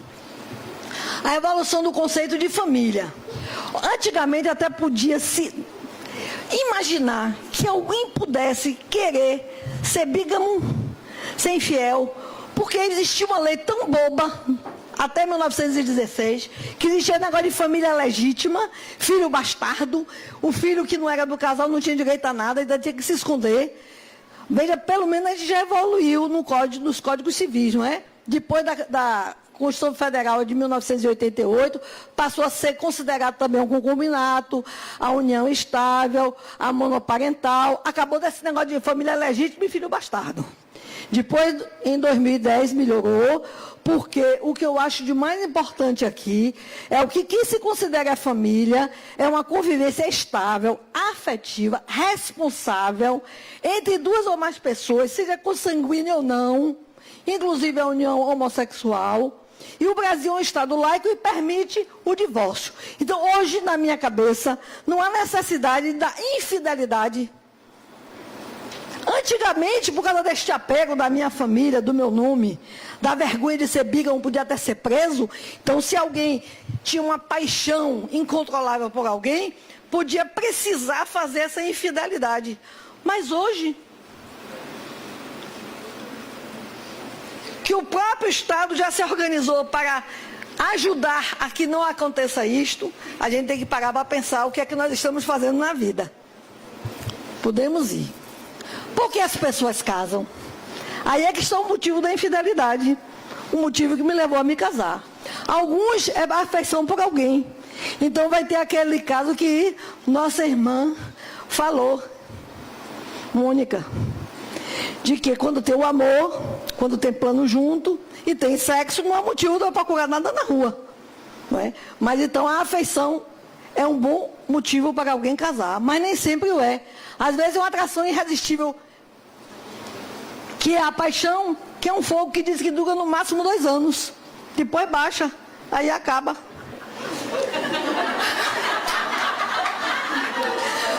O medo da solidão, da pobreza e da velhice. Quantos senhores, não é, ficam velho, viúva e casa com a menina só para não ficar sozinho? E ela aí não se satisfaz com ele, vai ser infiel com outro na rua. Por causa disso, do medo da solidão, da pobreza, da velhice, não deve ser motivo para ninguém casar.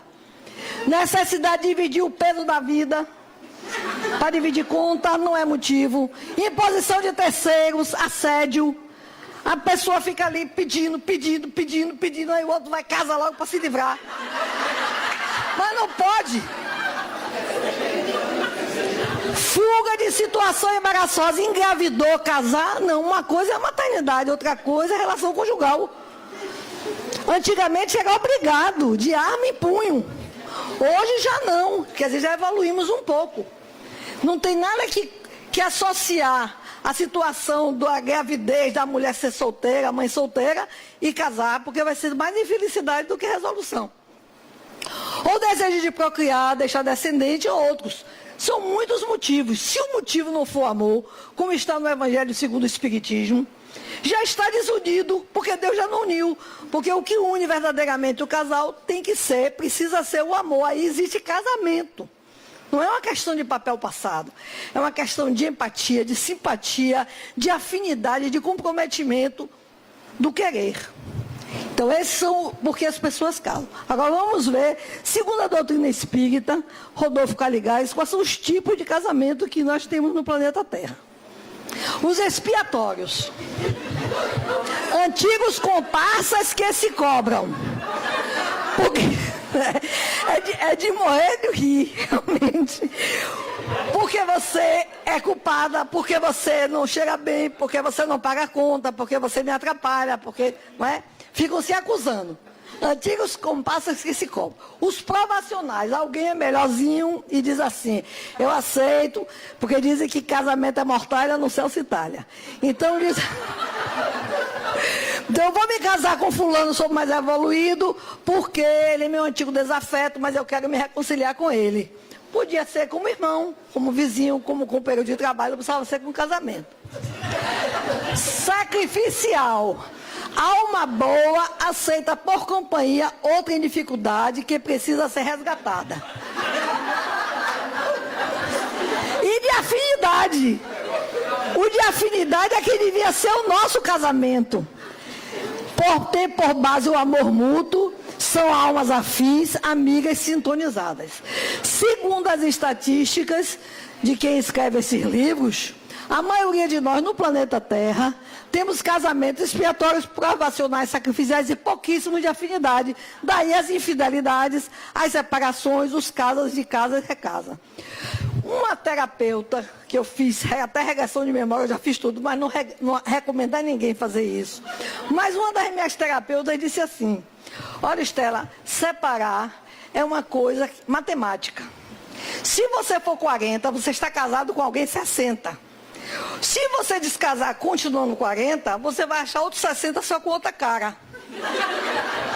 Vai continuar a mesma problemática. Você só tem uma solução: sair de 40 para 60 para fazer uma ligação de 40. É matemático. Ou você melhora para poder você fazer novas ligações, ou não adianta, você só descasa. Mas vai encontrar pessoas com a cara diferente, mas com as mesmas dificuldades, que são as dificuldades que você veio para resolver. Podemos ir. O casamento é decisão tomada durante o planejamento reencarnatório. E muita gente, vocês estão lendo aí, porque só tem 5 minutos e eu preciso chegar no fim. Podemos ir, vá. Olha só, vamos ver aqui. Quando o casal já tem um pouco de evolução moral e ética, já assumiu um pouco Jesus de Nazaré, tem noções claras de responsabilidade dos objetivos da vida, do casamento e da reencarnação, utilizará os recursos ao alcance, que são inclusive as terapias, para minimizar o desconforto da situação. Caso contrário, os conflitos e turbulências ocorrem com intensidade e gravidade variável, resultando em separação, abandono do lar, adultério, infidelidade e violência. É preciso maturidade psicológica, é por isso que a gente acha que mexe nas entranhas da gente. É preciso maturidade psicológica e espiritual para, compreendendo que o casamento tem raízes kármicas, aproveitar a experiência para trabalhar qualidades e sentimentos indispensáveis à autoeliminação, como lealdade, fidelidade, que foi falado aqui a lealdade, a renúncia, a abnegação, responsabilidade, fortaleza moral, discernimento, mas poucos fazem essa opção. Por isso que eu falei que eu estava falando para espíritos que pensam ou desejam já assumir a ética de Jesus. Podemos ir. O que é alegria? Muitos pensam que é euforia, não é? Mas não é. Não é frame, nem prazer, nem orgasmo. Alegria é um contentamento íntimo da certeza de que eu tenho o que eu sou espírito, cheio de possibilidade, louca para valitar daqui para Marte. Sem precisar de nenhum foguete me levando. Eu podendo ir. E poder mudar da morada, da segunda roda da nossa Via Láctea, para ir cada vez mais para o centro, até chegar perto do buraco negro, que vai me dar acesso a outra dimensão. Eu, Estela, penso assim.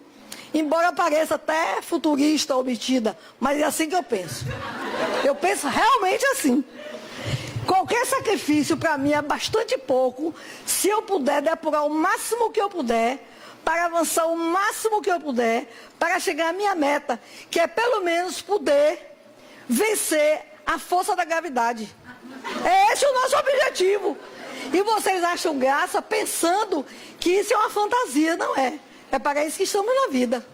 E aí, se eu entretenho a minha energia do básico, do genésico e do solar, não faço nada para transmutar do diafragma para cima, eu vou ficar encarnando e reclamando do governo e dos homens. Podemos ir. É rapidinho. O livro dos Espíritos já falou isso, que nós podemos encarnar com homens ou mulheres, pode adiantar. Podemos também, não existe metade eterna, porque senão Deus tinha nos criado incompletos, nós somos completos em nós mesmos, mas temos almas afins, que sintonizam e pensam igual a nós. A infidelidade, inclusive, pode vir pela via de que alguém evoluiu mais, e aquela empatia, aquela simpatia, aquele interesse que tinha, acaba porque um mudou demais e o outro ficou na retaguarda. Podemos ir. Aí as causas da infidelidade, que a gente tem que chegar aí, viu, amiga? Má formação do caráter, que existe o tipo Dom Juan, ou mulher conquistadora, existe. Não gostou de ninguém, é só pelo prazer de poder manipular, seduzir, mas nem tem interesse nenhum na pessoa.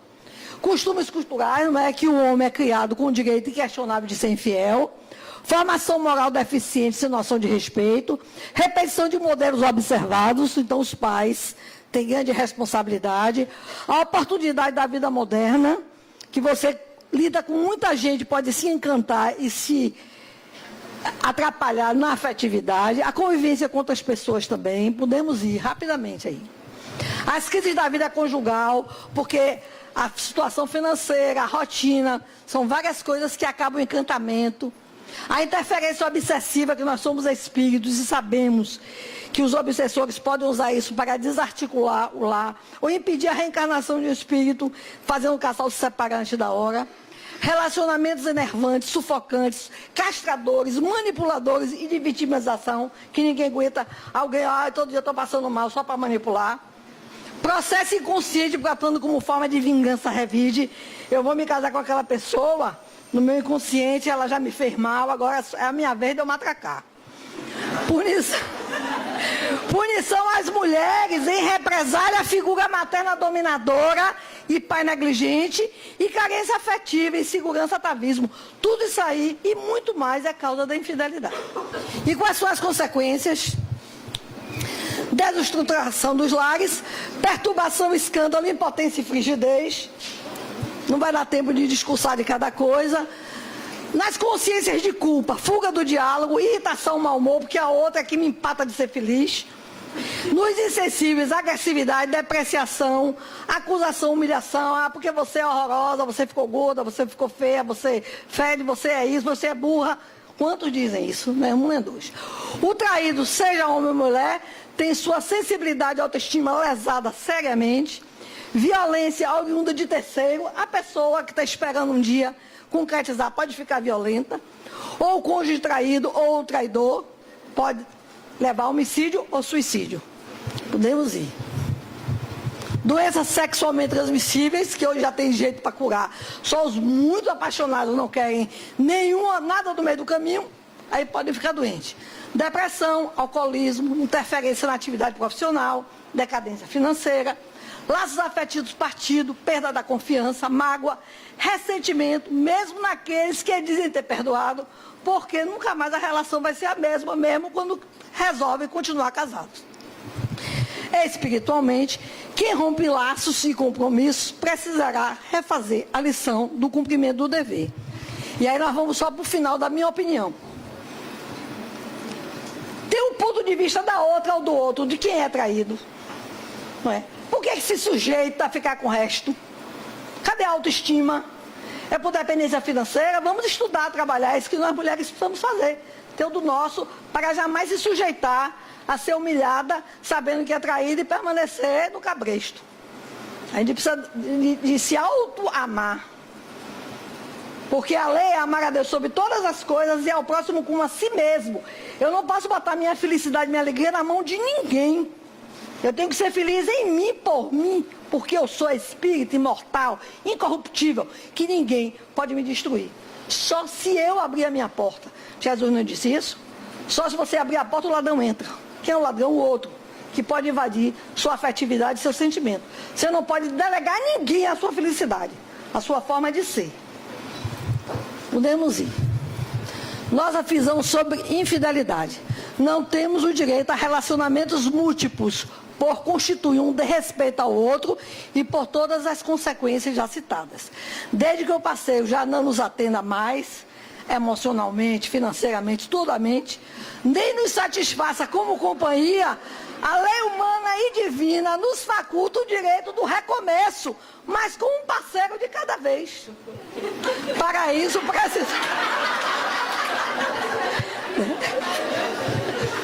Para isso, precisamos nos trabalhar enquanto e quando no feminino, para conquistar a maturidade afetiva, espiritual, moral e a independência financeira, encontrando a razão de viver e de se alegrar em nós mesmos, pela potencialização de nossos talentos, pela compreensão do que somos e do futuro que nos espera, sem esquecer que a lei é amar a Deus sobre todas as coisas e ao outro como a nós mesmos. Essa equação não pode ser invertida. Tem mais coisa, mas fica para outra oportunidade.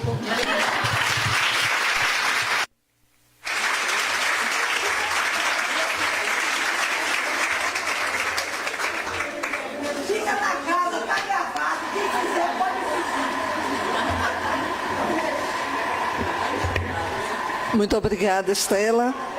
Bem, nos próximos 15 minutos, nós abrimos para que vocês também participem fazendo perguntas. Eu acho que alguns dos risos que foram aqui mostrados traziam uma certa identificação com a questão. Então, agora é a hora de se trazer as perguntas. Eu pediria que quem tiver interesse em fazer a pergunta, levante a mão para que a gente possa identificar quem quer perguntar e a gente direcionar. E pedimos, sejam breves na pergunta para que nossas expositoras possam responder e digam a quem você direciona a pergunta. A partir de agora.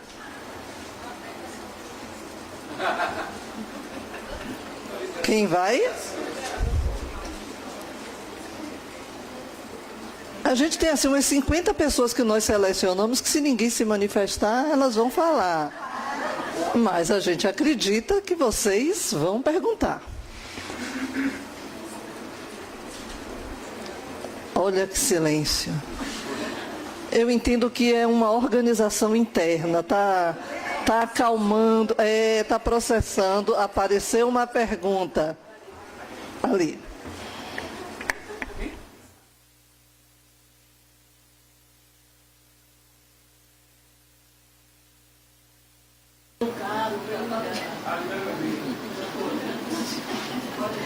Boa noite, meu nome é Edson, é uma satisfação poder estar participando desse evento e muito obrigado, muito satisfeito com a explanação de vocês, ouvi com bastante interesse. Bel, bom lhe rever aqui nessa casa, lhe conheço lá da Harmonia. Enfim, você acha que o machismo é uma falha de caráter? Uma pergunta que se desdobra noutra. Eu fui educado por uma mulher e me considero um machista em tratamento, buscando evoluir.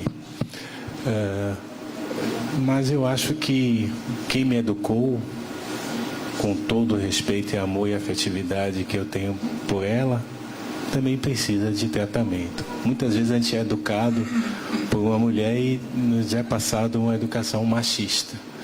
Então, assim, do meu ponto de vista,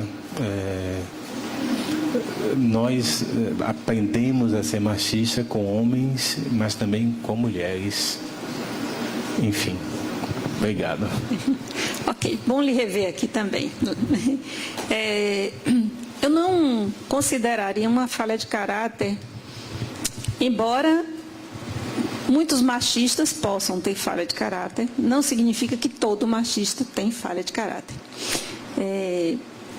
Porque, na verdade, como está colocado no Livro dos Espíritos, é uma questão de evolução espiritual, mas as coisas se retroalimentam. Então, nós temos, em função da pouca... Deixa eu levantar, né? Não sei falar sentada, não deu muita dificuldade, o raciocínio não anda sentada.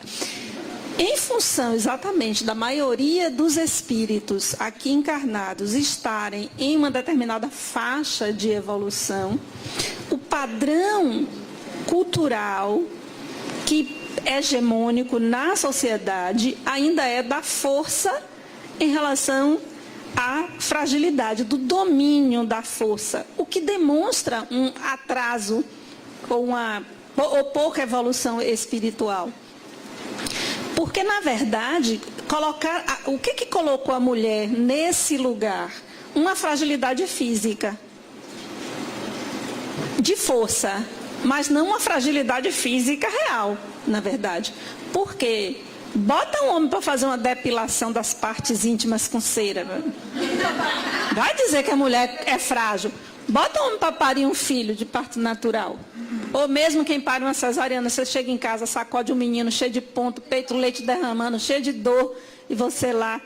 Então, assim, as mulheres, inclusive as meninas, os bebês meninas, isso já dentro da saúde, que é a minha área, os bebês meninas, e na estatística, elas sobrevivem mais, elas são mais fortes. Por isso que a população feminina é ligeiramente maior do que masculina. As meninas são mais fortes do que os meninos, os bebês. Então, isso revela que a força física foi que inicialmente predominou sobre a questão da fragilidade. Isso significa que nós ainda estamos nesse atraso espiritual.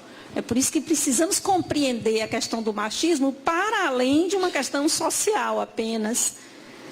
E a outra pergunta que você falou é perfeito. Eu coloquei aqui exatamente isso. Nós estamos imersos num caldo cultural.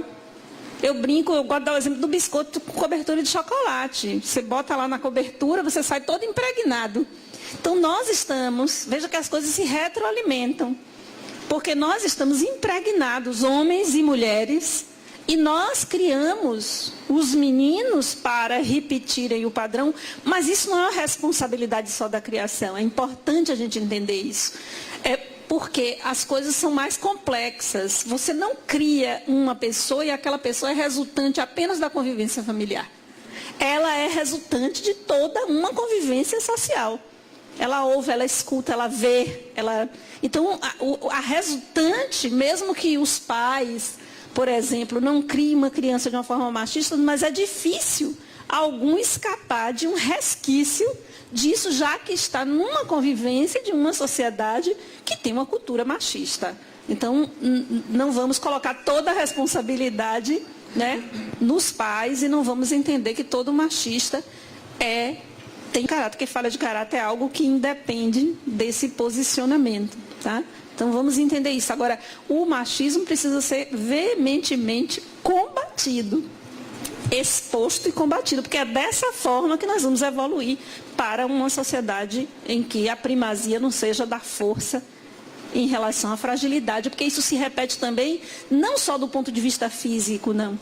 Se a gente for prestar atenção à sociedade, quem tem poder pisa e domina em quem não tem. Quem tem dinheiro, pisa e domina em quem não tem. Então, infelizmente, ainda é a tônica da sociedade. Então, nós precisamos caminhar no sentido de combater todas essas questões, não apenas o machismo. Ok?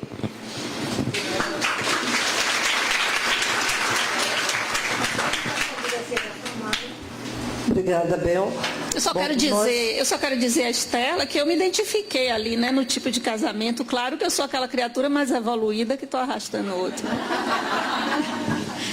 Nós levamos 7 minutos com a primeira pergunta e a resposta. Então, todas as famílias se reformarem, a sociedade toda se reformará. Porque a família que é a célula mata da sociedade. Então, Estela, vou lhe dar 5 minutos no final para considerações. Por favor, só um momentinho.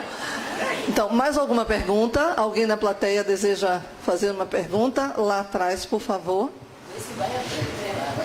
Se você puder vir até aqui a ponta para... Aí. Obrigada. Eu falo alto também. Microfone. Eu reconheço que o machismo é uma questão cultural, mas eu acho que ainda paira no coletivo feminino a questão da culpa. Há muitas vezes, eu tenho 2 filhos e tenho 3 irmãos, todos sabem cozinhar muito bem. E muitas vezes eu me deparo na questão de botar meus filhos para fazer o trabalho e no fundo, eu me deparo com a culpa coletiva feminina. Porque não pode, não que eu não deixe eles fazerem.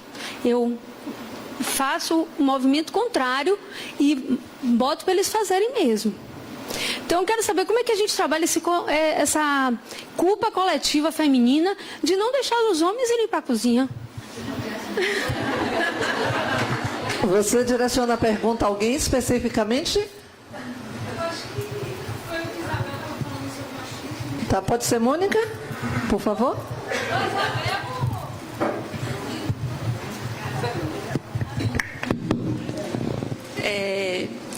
Eu achei muito interessante esse conceito de culpa coletiva, porque de fato existe uma consciência coletiva que impregna as pessoas, né? É muito difícil a gente sair disso. Mas tanto a Mônica quanto a Estela trouxeram dois aspectos muito interessantes, que é relacionado com o autoconhecimento, com a autopercepção. Achei fantástico isso, aquilo que a Mônica disse, que a intimidade que falta, o partilhamento. Então, nós precisamos trabalhar muito a autopercepção, a autoconsciência, porque senão nós vamos repetindo as coisas no piloto automático. No piloto automático. E é esse piloto automático que acaba congelando e sendo um impeditivo que possamos evoluir. Então, nós precisamos de atenção e de reconhecimento, como você colocou aí.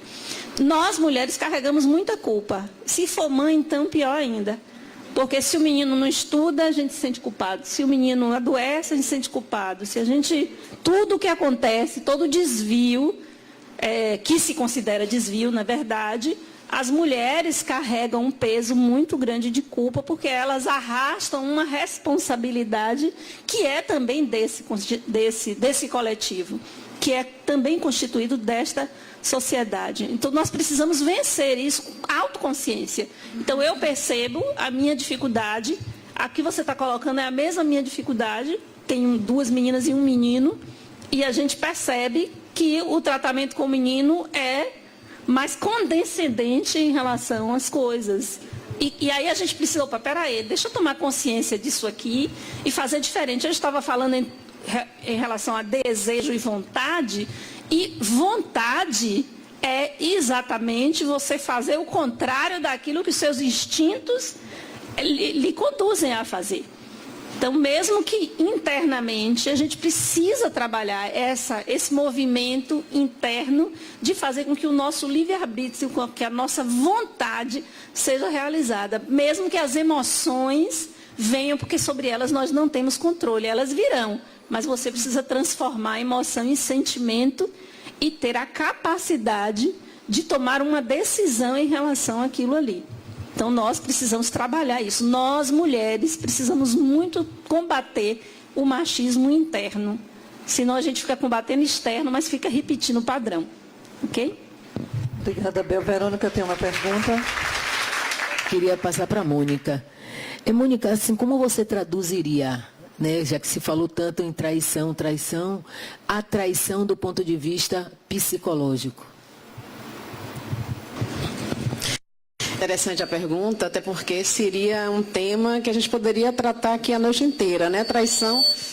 Ai, só de falar o microfone já dá microfonia. O microfone já trai. Porque assim, quando a gente vai pensar na traição em termos emocionais, em termos psíquicos, nós vamos ver que tem aí um triângulo. Então a gente olha para aquele que trai, nós olhamos para aquele que é traído e para aquele que é o terceiro elemento que entra na história, né, da traição. E aí, sem nenhum tipo de punição de natureza moral, não é disso que a gente está falando, até porque a pergunta de Verônica é realmente dentro do campo do emocional, do psicológico, o que nós vamos tentar descobrir é por que essa traição veio, para que ela está servindo. Geralmente é para balançar o casamento no seguinte sentido: quem trai vai buscar fora do casamento aquilo que ele estava precisando viver, ou aquilo que ela estava precisando viver, e não conseguia viver dentro do casamento. Se nós tivermos assim o amadurecimento emocional para percebermos o que é que nós fomos atrás e trazer aquele valor para dentro do casamento, eu vejo falar muitos pacientes dizerem: eu traí porque eu não aguentava mais o peso, a pressão, e fui atrás da leveza. Eu traí porque eu não aguentava mais, eu não conseguia fazer sexo com a minha mulher, e foi atrás do sexo. Ou seja, esse valor que a pessoa buscou fora do casamento é que ela tem que trazer para o casamento. E aquele que trai aquele que é traído, aliás, também tem que perceber o que deixou escapar. Deixou escapar alguma coisa naquela relação.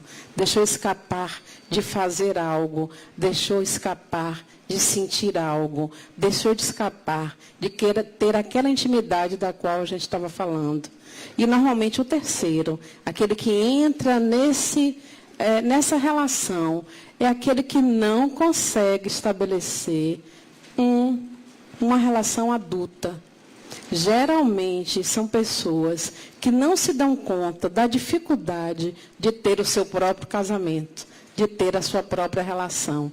E por isso, ficam sempre o tempo inteiro dizendo, puxa, mas eu ainda não consegui casar, mas você vai olhar e está sempre atrás da mulher que já é casada, ou do homem que já é casado. Eu só gosto de homem casado. Mas ele diz assim na clínica, mas eu não sabia, Mônica, que ele era casado. Eu só soube depois, então não é por isso, não. Ou então, o homem que só gosta de mulher casada. E aí, também diz a mesma coisa. Ou seja, tem uma dificuldade de estabelecer o vínculo como um vínculo próprio. E é isso que a gente busca, Verônica, quando a gente está na clínica, estabelecer o conhecimento do motivo, da função da traição. Toda traição tem um motivo, tem uma função que está ali embaixo e que a gente precisa trazer para descobrir. O nosso tempo regulamentar sobre as perguntas está esgotado. Então, nós encerramos aqui as perguntas e abrimos 5 minutos para cada uma de vocês para as considerações finais. Karine, 5 minutos para Isabel, por favor. Vou até levantar. Bom, gente, achei super rico, mas o tempo pequeno. Então já fica aí a dica para casa de fazer um negócio maior, assim que a mulher fala muito. E deixar os meus agradecimentos, claro, a vocês pela empatia, pela energia que vocês passaram, a Verônica, a Luciano, em nome de todos os trabalhadores do Joana de Ângeles, que é minha casa também, é onde eu comecei, onde eu fiz minha primeira palestra na vida, toda me tremendo. E dizer que essa temática é uma temática altamente complexa e que precisa, de fato, ser tratada com muito cuidado, com muita sensibilidade. Nós falamos aqui de coisas que são muito íntimas e de coisas que machucam muito, que trazem muito conflito e muito sofrimento e muitas alegrias também, porque a gente não pode esquecer esse aspecto da alegria dos relacionamentos. Então, entender e se perceber como espírito. A gente não pode descolar disso. A gente não pode descolar de entender, de ter um olhar sobre todas essas questões, um olhar espiritual. E esse olhar espiritual, ele traz 2 aspectos de extrema importância. Que é o aspecto de você ver a complexidade das coisas. Então, uma traição não é porque é descarado, porque fulano não. Uma traição tem uma complexidade ali envolvendo aquelas pessoas. Uma complexidade do ponto de vista espiritual, uma complexidade do ponto de vista psíquico, como Mônica também colocou. E um outro aspecto também tão importante quanto é a nossa capacidade de compreendermos as coisas com mais leveza, compreendermos que é consequência do entendimento dessa complexidade. Porque, às vezes, nós, ou a maioria de nós, coloca peso demais nas coisas. Então, não trate questões. Tem gente que diz assim, traiu, acabou. Peraí, calma, vamos compreender isso, entender isso, porque às vezes isso pode conduzir a um relacionamento para um ponto de vista mais profundo, pode se retomar a partir disso a intimidade, pode se reconstruir, se reconectar um relacionamento. Então não vamos colocar as coisas como se fossem definitivas nas nossas vidas, não só nos relacionamentos amorosos, não, mas em toda a nossa vida. Porque às vezes um colega, um amigo que fez alguma coisa que nos machucou, e acabou. Não, peraí, vamos ter um pouco de calma nessa hora e compreender que nós somos espíritos em evolução, que temos as nossas imperfeições e que nós não devemos levar tudo a ferro e fogo, nem fazer um grande cavalo de batalha em relação às coisas, mas ter o entendimento e da profundidade às coisas. Não seja simplista para compreender sua vida. A vida, o espírito é complexo Então, não seja simplista, nem aceite respostas simplistas. Seja sempre profundo na hora de compreender as questões humanas, porque nós estamos sendo feitos ainda. Nós não estamos prontos. Portanto, erramos, falhamos, mas tudo isso faz parte de um grande conjunto, de um processo evolutivo. Não é à toa e não é ao acaso. É preciso olhar o conjunto da obra. E nós somos obra divina. Então, estamos fadados a encontrarmos esse equilíbrio e essa perfeição que foi colocada aqui. Muito obrigada. Muito obrigada, Bel. Cravou, Bel. Mônica. Ô, Bel, estou te ajudando, amiga. Mônica, 5 minutos para você com as suas considerações finais. Primeiro, reiterar aquilo que Bel está dizendo. A gente fica com essa sensação mesmo. Nossa, eu queria falar mais. Faltou tempo. Eu não disse aquilo. Então, talvez essa proposta de fazer um seminário, eu não sei exatamente como, qual seria o formato, mas mais ainda também isso de ser um talk show. De vocês poderem perguntar e a gente poder trocar, isso é muito importante. Porque, às vezes, eu tenho certeza de que muitos saem daqui sem ter perguntado aquilo que gostaria de falar. E a gente não falou. E eu costumo dizer assim, sim, a gente já falou de tudo aqui. Agora me fala aí aquilo que você não perguntou e que você vinha pensando em falar. E é isso que talvez, essa abertura da gente poder conversar. Porque, por exemplo, aqui agora me acolhe algo de, gente, eu não falei da repetição. Você casa, separa e vai atrás da mesma pessoa. Eu não falei dessas coisas que a gente faz hoje em dia, que é ficar no vácuo, né? Bloquear no celular, não falar mais, falar pouco e tirando o braço da seringa. Eu não falei que quando a gente casa, a gente não vê, mas parece que os dois estão antenados com o mesmo propósito. Porque nós estamos tão preocupados com o dia do casamento, com a festa, com o vestido, com o paletó, com a recepção, com o som. Hoje se escolhe todos os detalhes. Como vai ser o convite? Vai ter bem casado? Não vai ter? Vai ser na praia? Não vai ser? E nós não nos damos conta que talvez aquela festa de casamento não está, na verdade, mostrando a nossa entrega para aquele matrimônio. E muitas vezes um casa mais do que o outro. Só um casa e o outro não está casando. E muitas vezes, depois do casamento, quando vem a separação,